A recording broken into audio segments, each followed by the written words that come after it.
성도 여러분 안녕하십니까? 오늘 예배에 오신 것 진심으로 환영합니다. 오늘 예배 가운데 성령 충만 받으시길 바랍니다. 그리고 말씀 충만 받으시길 바랍니다. 오늘 하나님의 임재를 경험하는 시간 되기를 또 예수님의 이름으로 축원드립니다.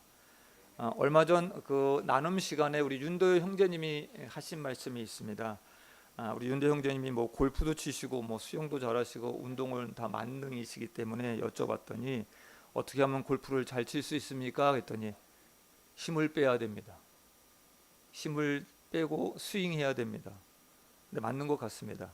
힘을 빼야 공을 잘 칠 수 있다고 이야기를 좀 들었습니다. 저도 수영을 좀 배울 때 코치로부터 몸에 힘을 빼라고 이야기를 계속 들으면서 배웠던 것 같습니다. 우리는 무엇인가 잘하려고 할 때, 그 욕심 있게 뭔가를 하려고 할 때, 그리고 긴장될 때 몸에 힘이 잔뜩 들어가는 것을 좀 느낄 수가 있습니다. 힘을 주면 될 것도 안 되는데 힘을 줍니다. 몸에 힘을 빼고 마음을 편안하게 가져야 되는데 그 반대로 좀 하는 것 같습니다.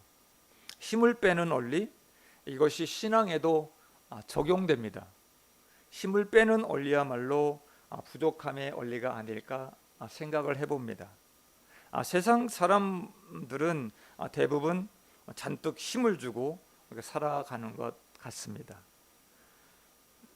우리 여성분들은 우리 눈썹에도 좀 인위적으로 좀 힘을 주시잖아요. 속눈썹을 이렇게 좀 붙이고 마스카라를 이렇게 하여 눈에 힘을 주는 것 같습니다. 또 반면에 또 우리 남성분들은 와이셔츠 옷깃에 빳빳하게 우리 다림질을 합니다. 가진 것은 적은데 많은 것을 가지고 있는 척을 합니다. 아는 것은 뭐 하나 둘 정도인데 뭐 5개 정도 아는 것만큼 좀 어깨에 힘을 주고 잘난 체를 좀 하는 것 같습니다. 힘은 약한데 뭔가 좀 세게 보이려고 어깨에 뽕을 이렇게 넣고 이렇게 지내는 사람도 있습니다. 모두가 자신이 가진 것들을 자랑하는 것으로 좀 사는 것 같습니다. 세상에 사는 우리는, 저와 여러분들은 왜 이렇게 힘을 주고 살아가고 있을까요?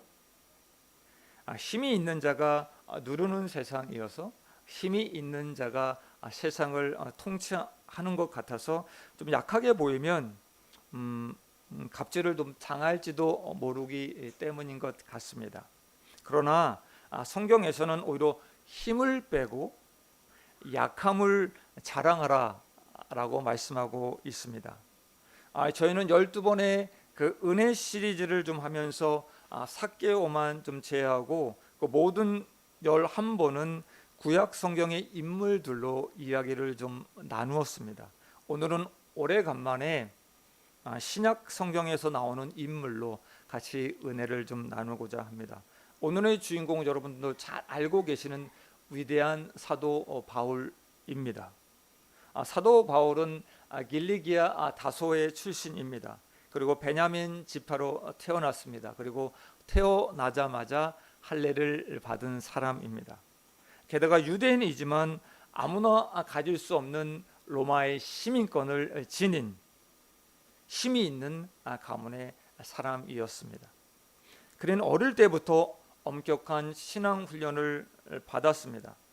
청년이 된 그는 유대인들이 가장 존경하고 인정받는 가브리엘 종교 지도자의 문화생으로 뽑혀 들어갑니다. 그곳에서 그는 탁월함을 인정받습니다. 그리고 아주 소수의 가장 권위 있는 종교 지도자의 모임인 사내들인 공회에 회원이 될 수 있을 만큼 아주 촉망받는 젊은이로 선택을 받습니다. 율법의 엄격한 교훈을 받고 누구보다도 하나님께 대한 열심, 그 열정으로 앞만 보고 달렸던 사도 바울이었습니다. 그러던 어느 날 그는 예수님의 부활을 믿고 사는 미치광이 신도들을 잡고자 다메섹이라는 곳으로 달려갑니다. 가는 도중에 호련히 하늘로부터 긴 큰 빛이 바울을 둘려 비췄습니다. 그는 강한 빛에 눈을 뜨지 못하고 땅에 엎드러집니다. 그때 소리가 들립니다. 사울아, 사울아, 내가 어찌하여 나를 핍박하느냐? 사울이 말합니다. 당신은 누구십니까? 주여, 누구십니까? 나는 내가 박해하는 나사렛 예수니라. 이때 바울은 예수님을 만났습니다. 그리고 이방인들의 사도로 부르심을 받고 나아갑니다. 그 이후 바울은 누구보다도 예수님을 사랑하는 자로 어떤 어려움에도 어떤 환난에도 복음을 전하는 선교사로 살아갑니다. 그는 하나님께 받은 능력이 어마어마합니다. 병든 자들이 사도 바울의 손수건만 만져도 치료되었습니다. 그리고 죽은 자도 살렸습니다. 그는 신약성경 27권 중에 무려 14권을 쓴 저자입니다. 그가 복음을 전하기에 선교지를 다녔던 거리가 대략 17,000km 정도입니다. 사도 바울은 출신으로도 영적으로도 누구도 따라갈 수 없는 대단한 인물이었습니다. 오히려 나는 약한 것들 외에는 자랑하지 아니하리라 라고 얘기를 합니다. 저는 오늘 사도 바울이 왜 이토록 사도 바울이 주창하는 약함을 자랑하겠다, 약함을 자랑하겠다라고 말했는지 그 이유에 대해 여러분과 같이 좀 은혜를 좀 나누고자 합니다. 첫 번째 이유입니다. 약함은 나를 교만하지 않게 해주기 때문입니다. 고린도 교회에는 사도 바울을 대적하는 거짓 교사들이 생겨났습니다. 그들은 사도 바울이 예수님의 12 제자가 아니라는 것을 가지고 사도로서 자격이 없다, 능력도 없다 떠들어댑니다. 이 일로 교회에 미치는 여파가 커지자 사도 바울은 어렵게 만문을 열어갑니다. 그 내용이 고린도후서 11장과 12장에 기록되어 있습니다. 그렇지만 오늘 저희는 12장에 나오는 1절부터 10절 말씀에 국한되어 같이 은혜를 나누고자 합니다. 12장 1절을 좀 보겠습니다. 무익하나마 내가 부득불 자랑하노니 주의 한상과 계시를 말하리라. 여기서 무익하나마라고 하는 말은 원어상으로는 이런 뜻입니다. 말을 해도 되나? 하면 안 되나? 어떡하지? 이런 의미라고 합니다. 말을 해야 할지 아니면 말아야 할지를 머뭇하는 표현입니다. 사도 바울이 이렇게 머뭇거리며 하고자 하는 말, 그것이 2절부터 4절까지 기록되어 있습니다. 2절 말씀을 우리 다 같이 한번 읽겠습니다. 12장 2절 말씀. 제가 안 드렸나 보죠? 네, 죄송합니다. 제가 봉독합니다. 내가 그리스도 안에 있는 한 사람을 아노니 그는 14년 전에 셋째 하늘에 이끌려간 자라. 그가 몸 안에 있었는지 몸 밖에 있었는지 나는 모르거니와 하나님은 아시느니라. 아멘. 영적인 신비를 체험을 하고 떠들며 자랑하는 거짓 교사를 향해 사도 바울은 자신의 이야기를 꺼내고 있습니다. 그런데 그는 한 사람을 안다고 합니다. 근데 자신의 이야기를 마치 다른 사람의 이야기처럼 거리를 두고 객관화시켜서 아주 조심스럽게 표현하고 있습니다. 저는 14년 전에 셋째 하늘에 다녀왔습니다. 사도 바울이 셋째 하늘에 갔던 때 무려 14년 전에 어디에 있었는지에 대해서는 학자마다 좀 의견이 좀 분분합니다. 아라비아 강야에 있었다, 또는 안디옥에 있었다, 또는 바울의 고향 다소에 있었다, 여러 가지 의견이 있지만 그것은 그렇게 중요하지 않다라고 좀 생각이 됩니다. 단지 사도 바울이 14년 전에 셋째 하늘에 올라가 보았다는 것이 놀라울 것입니다. 히브리 사람들은 첫째 하늘은 새가 나는 하늘을 말합니다. 둘째 하늘은 해와 달과 별이 있는 하늘을 말합니다. 그리고 셋째 하늘은 하나님과 천사가 있는 곳이라고 믿었다고 합니다. 셋째 하늘은 하나님이 계신 곳, 4절 말씀에 이렇게 나와 있습니다. 사도 바울은 이곳을 낙원이라 라고 말하고 있습니다. 그리고 그는 그곳에서 말로 표현할 수 없는 것을 보았고 들었다라고 말씀하고 있습니다. 2절 3절에 보면 그는 너무 황홀해서 내가 몸 안에 있었는지 몸 밖에 있었는지 모를 정도였다 라고 표현합니다. 영혼만 갔다 왔는지 육체도 같이 갔었던지 모를 정도로 황홀하고 신비한 체험을 했다고 말하고 있습니다. 기독교는 신비를 담고 있습니다. 이것은 잘못된 것은 아닙니다. 그러나 신비주의자 아니면 신비주의로 빠져서는 좀 안 됩니다. 사도 바울은 14년 전에 천국에 올라갔다 와서도 아무에게도 말하지 않습니다. 그리고 그 신비한 체험을 하고 나서 어떻게 가만히 있었을까 하는 의구심을 좀 가져봅니다. 저 같으면 입이 근질근질할 겁니다. 동경사랑의 교회 성도 여러분 다 모이시기 바랍니다. 제가 하늘에 갔다 왔습니다. 천국에 갔다 왔습니다. 다 모이시기 바랍니다. 모이라고 해놓고 이 신비하고 놀라운 체험을 아마 이야기했을 것 같습니다. 우리는 주변에 천국과 지옥을 갔다 온 사람들의 간증을 책이나 영상으로 쉽게 볼 수 있습니다. 우리는 이런 것들을 매우 조심해야만 합니다. 왜냐하면 갔다 온 사람들을 대단히 영성이 있는 사람이다라고 취급하기 때문입니다. 그리고 신비롭게 여기는 신비주의로 계속 빠져들게 만들기 때문입니다. 이런 유혹과 교만에 빠질까 봐 사도 바울은 이 체험을 누르고 억눌렀던 것입니다. 그런데 오늘 사도 바울은 거짓 교사들에게 자신이 교만해질까 봐 그렇게 참고 말하지 않았던 14년 전에 그 영적 신비한 체험을 말합니다. 나는 너희가 이야기하는 그 영적인 신비한 체험 그 이상으로 경험했어. 영적 능력이 없다고 나에 대해서 말하는데 나는 그렇지 않아. 나는 이런 것보다 약한 것을 자랑할 거야 라고 하면서 5절에서 말씀합니다. 약한 것들 외에 자랑하지 않겠다. 약한 것들 외에는 나는 자랑하지 않겠다라고 선언하고 있습니다. 7절에서 이렇게 말씀합니다. 여러 계시를 받은 것이 지극히 크므로 너무 자만하지 않게 하시려고 내 육체에 가시곧 사탄의 사자를 주셨으니 이는 나를 쳐서 너무 자만하지 않게 하려 하심이라 라고 말씀하고 있습니다.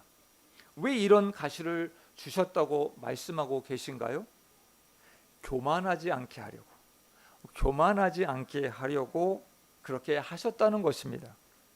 사도 바울의 육체의 가시가 무엇이었을까에 대해서도 의견이 분분합니다.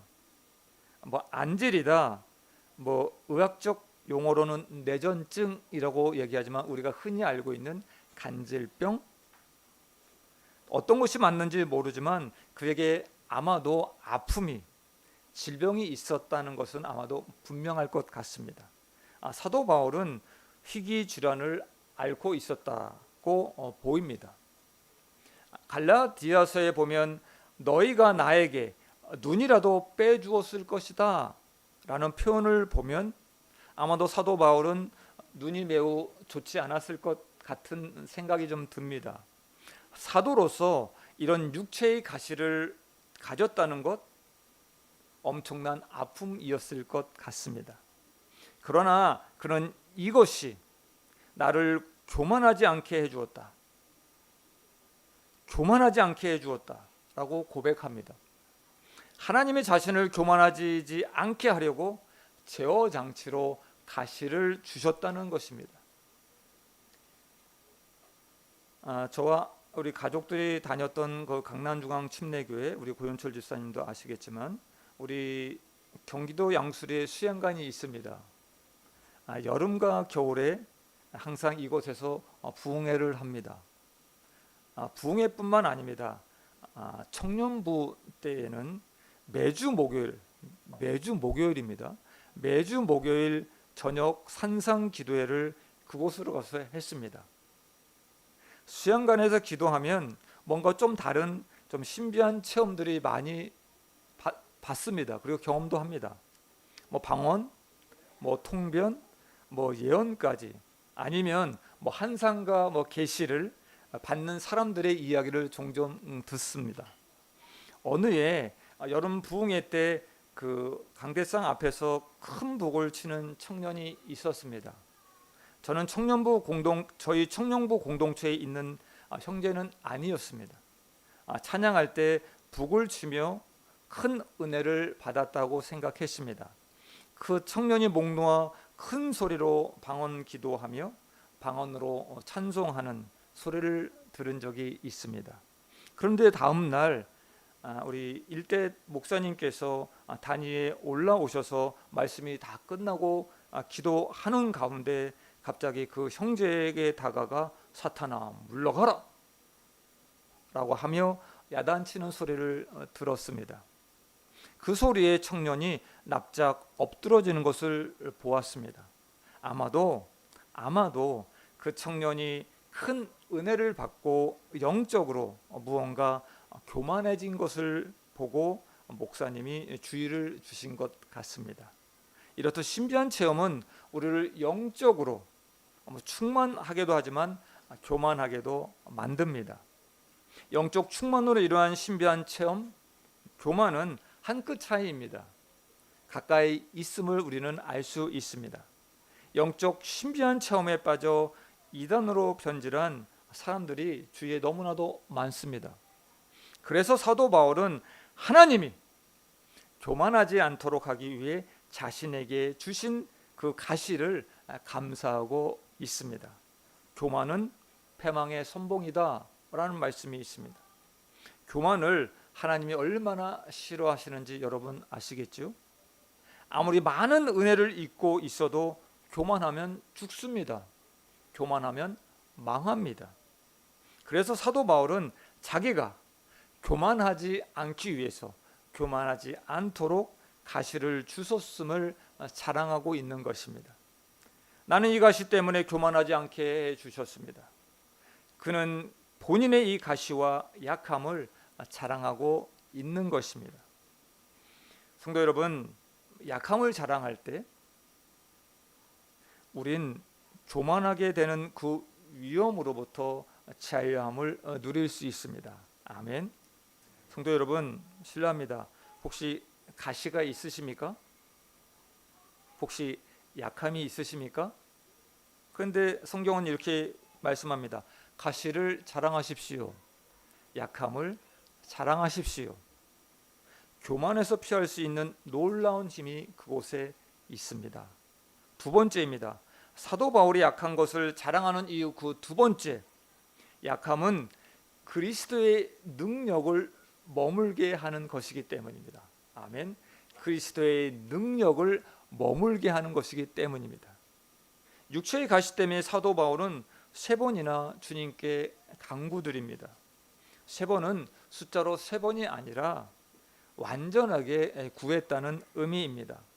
바울은 간절히 기도합니다. 이 질병만 없으면, 이 질병만 없다면 나의 사역이 얼마나 자유로울까? 나의 사역이 얼마나 자유로울까? 그리고 사역을 더 왕성하게 했을 텐데, 이 가시만 뺀다면, 이 가시만 없앤다면 복음을 더 많은 사람에게 전했을 텐데, 나를 바라보는 성도들이 어쩌다가 사도가 저런 병에 걸렸을까?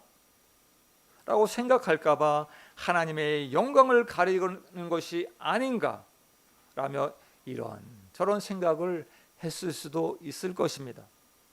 어찌되었던 사도 바울은 간절히 기도 드렸습니다. 이 간절한 기도에 그는 응답 받았을까요? 안 받았을까요? 받았을까요? 안 받았을까요? 받았습니다. 어떤 응답을 받았는지 구절을 다 함께 읽어보겠습니다. 9절입니다. 시작.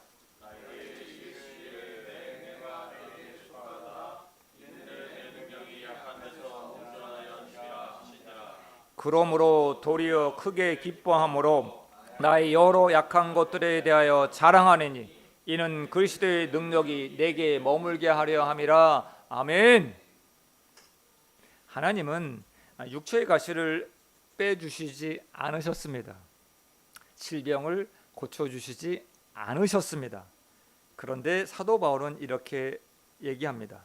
내 은혜가 내게 족하도다 라는 하나님으로부터의 응답을 받습니다. 내 은혜가 내게 족하도다. 사도 바울은 그 가시를 통한 축복, 그 가시를 통한 놀라운 은혜를 발견합니다. 아멘. 내 능력이 약한 데서 온전하여 짐을, 그리스도의 능력이 내게 머물게 되는 것을 배웁니다. 머물다 라는 말은 헬라어로 에피스케노세라고 합니다. 장막을 치다, 하나님이 장막을 치시다 라는 의미입니다. 여러분 잘 아시죠? 하나님의 임재하심의 상징 세키나의 영광을 의미합니다. 사도 바울은 그 약함을 통해, 그 약함으로부터 하나님의 영광이, 하나님의 그 임재가 그 들어오는 통로라는 것을 깨달았습니다. 아, 그렇구나. 내가 약해야만, 내가 부족해야만, 내가 비워줘야만 그곳에 하나님의 임재가, 하나님의 영광이 임하는구나 라는 것을 깨닫게 됩니다. 아멘. 그래서 사도 바울은 이제 그 고난을 대하는 태도가 180도 달라집니다. 약해야만 하나님의 능력이 임하는구나 라는 것을 알고 나서 고통을 안고 기뻐할 수 있게 된 것입니다. 예수님은 사복음서에서 가난하여 먹을 수 없는 사람들, 몸이 아파서 기어갈 힘도 없는 사람, 또는 태어날 때부터 앞을 보지 못하는 사람, 늘 부족하고 연약한 사람들에게 머물러 계셨다 하는 것을 우리는 볼 수 있습니다. 연약함은 예수님의 관심을 아주 집중적으로 받을 수 있는 기회가 됩니다. 아멘. 예수님은 그런 연약함, 부족함을 가슴에 품고 사랑하는 인생들에 쫓아가셔서 그곳에 머물러 계시는 것입니다. 아멘. 우리의 부족함은 하나님의 능력이 머무는 자리입니다. 아멘. 여러분 잘 아시는 그 유기성 목사님이 그 설교 중에서 이런 말씀을 좀 들었습니다. 충청도에 계신 어떤 목사님에 관해 말씀하신 것을 좀 들었습니다. 이 목사님은 어떤 질병인지는 잘 모르지만 시력이 계속 나빠져서 결국 못 보게 되십니다. 목사님은 이런 형편에도 설교를 위해 자신이 그동안 암송했던 그 암송 구절을 기억하면서 묵상하였고, 그 묵상한 말씀을 사모님에게 들려줍니다. 사모님은 그 들은 말씀을 적습니다. 그리고 적은 말씀을 다시 목사님께 이야기해 줍니다. 그러면 다시 목사님께서 사모님에게 말씀해 주시면 그것을 다시 적습니다. 이것을 반복하여 설교문을 작성하면 그 작성된 설교문을 가지고 목사님은 옆에 계시고 사모님이 단위에 서셔서 그 설교문을 읽습니다. 놀라운 것은 이 말씀을 듣는 모든 성도들의 마음에 이것은 맑은 생수와 같은 은혜였다라고 고백합니다. 약함 안에 또는 가시 같은 그 고통 안에 예수님의 능력이 역사하는 것입니다. 혹시 우리 성도 여러분 중에 약함으로, 연약함으로 좌절하는 분이 계십니까? 만약 이 가시면 나에게 없다면, 이것이 나의 발목을 잡고 있다고 생각되는 것이 있으십니까? 여러분 안에 그 연약함, 여러분 안에 있는 그 가시가 오히려 예수님이 머무는 자리가 되어져 강한 능력이 될 줄 믿습니다. 아멘. 송구한 말씀을 좀 드립니다. 저는 목사로서 자격 미달인 사람입니다. 말도 잘하지 못합니다. 글도 잘 못 씁니다. 더불어 게다가 노래도 잘하지 못합니다. 원고를 보지 않고도 말을 잘하시는 목사님들을 보면 부럽습니다.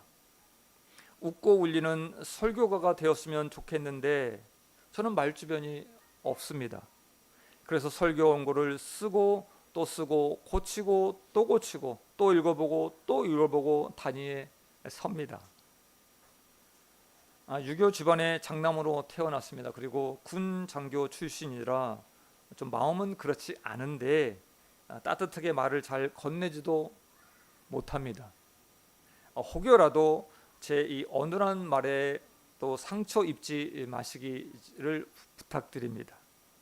그런데 이런 부족함 투성이인 저를 선교사로 목사로 하나님은 이곳까지 이끌어 주셨습니다. 그래서 아침마다 이 자리에 나와 저희 이 약함 때문에 기도합니다. 그리고 웁니다. 그리고 주님께 부탁드립니다. 특히 오늘 본문 말씀을 준비하면서 얼마나 울었는지 모릅니다. 내 은혜가 내게 족하다. 내 은혜가 내게 족하다. 약한 데서 온전하여진다. 약한 곳에 내가 함께한다. 기도하면서 저희 약함에, 저희 이 가시에 예수님의 능력이 머무는 것을 다시 한번 느낍니다. 그리고 하나님께 감사를 드립니다. 하나님 감사합니다. 약함을 주셔서 감사합니다. 저에게 가시를 주셔서 감사합니다. 저희 이 약한 허물에 하나님의 능력이 있음을 고백합니다. 그리고 믿습니다. 라고요. 우리는 이렇게 가끔 말합니다. 고통 가시는 싫은데 평탄한 길, 이런 인생길이 좋은데 그냥 주님 믿고 이렇게 평탄한 길에 살고 싶은데 라고 우리는 가끔 이야기를 합니다. 그런데 사도 바울도 이렇게 고백합니다. 하나님 가시만 걷어주시기를 원합니다. 이 가시만 빼어주시기를 원합니다. 간절히 기도했습니다. 그런데 사도 바울은 당황스러운 응답에 직면합니다. 내가 약하기 때문에 온전해질 수 있다. 내가 약하기 때문에 온전해질 수 있다. 거기에 내 능력이 머문다라고 응답을 받습니다. 아멘. 그리고 그는 가시가 자신을 교만으로부터 지켜주는 제어 장치임을, 그리고 하나님의 능력이 그곳에 머무는 곳임을 알고 기뻐합니다. 그래서 자랑하면서 살아갑니다. 이것은 신앙의 역설입니다. 말씀을 맺겠습니다. 성도 여러분, 나에게 있는 이 가시만 빼주신다면, 나에게 있는 이 가시만 없애주신다면, 이 문제만 빼낸다면, 이 문제만 없다면, 이 고통만을 빼주신다면 이것이 과연 형통일까요? 그곳에 과연 십자가를 더하실 수 있겠습니까? 더 주님께 가까이 가실 수 있겠습니까? 100에 무한대를 더하면 얼마입니까? 100에 무한대를 더하면 무한대입니다. 마이너스에 무한대를 더하면 역시 무한대입니다. 주님은 무한대입니다. 아멘. 나의 장점, 강점, 약점 아닙니다. 주님이 무한대이십니다. 그래서 나의 어려움 가운데에도, 나의 그 고통 가운데에도, 나의 그 환난 가운데에서도 거기에 예수님을 더하시기만 한다면, 그곳에 예수님을 더하시기만 한다면 우리는 무한대가 되는 것입니다. 아멘. 아멘. 약함은 하나님의 능력이 머무는 것입니다. 아멘. 약하지 않으면 예수님이 도와주실 이유가 있겠습니까? 건강한 자에게는 의원이 쓸데없습니다. 병든 자에게 의원이 필요하듯 약한 것을 자랑하는 사람에게 예수님의 능력이 능력이 임하고 능력을 부어 주시는 것입니다. 아멘. 이 놀라운 진리를 깨닫고 사도 바울은 10절에서 이렇게 말합니다. 같이 읽겠습니다. 그러므로 내가 그리스도를 위하여 약한 것들과 능욕과 궁핍과 박해와 공고를 기뻐하노니 이는 내가 약한 그때의 강함이라. 아멘. 성도 여러분, 우리의 자랑이 혹시 나의 승진, 좋은 직장, 올라간 집값, 새로 산 가방, 자녀들의 명문대 진학, 훌륭한 가문과의 결혼로의